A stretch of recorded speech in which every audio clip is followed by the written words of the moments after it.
language stops people from smoking. Well, you can stop smoking without any sort of supernatural intervention. No, not really. You can't stop smoking without supernatural? There aren't really any reliable chemical means for inducing smoking cessation. You can use a drug called bupropion. I think that's the one. It's whatever Wellbutrin is. Is that supernatural? No, you don't need a supernatural effect, but it doesn't work very well. But if you give people magic mushrooms, psilocybin, and they have a mystical experience, they have about an 85% chance of smoking cessation with one treatment. But that's kind of like evidence, you know. It's kind of like evidence. It's evidence that you can take mushrooms and increase your chance of quitting smoking. But no, it's not.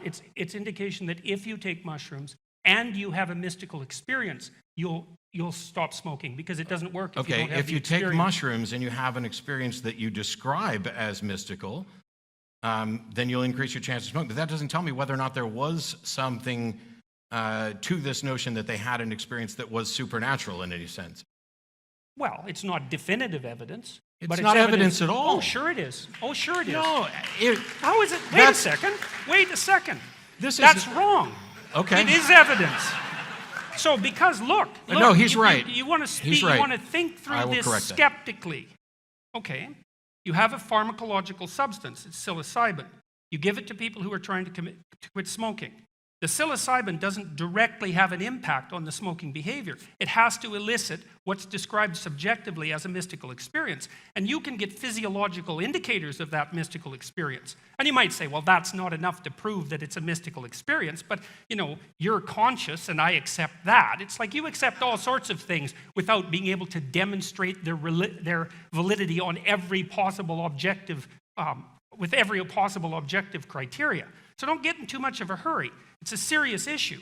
If you give people psilocybin, for example, and they have a mystical experience, not only are they much more likely to quit smoking, which is really something, but they're also much less likely to suffer from death anxiety if they have cancer. Like, that's quite the thing. And not only that, if you test them a year later and they've had a mystical experience, which the majority of them regard as the most significant one, two, or three experiences of their life, including such things as getting married, their personalities are permanently altered in the direction of more openness to experience and more creativity by a standard deviation. Like, that's walloping effects. So we can't get too much in a hurry about dispensing with all that.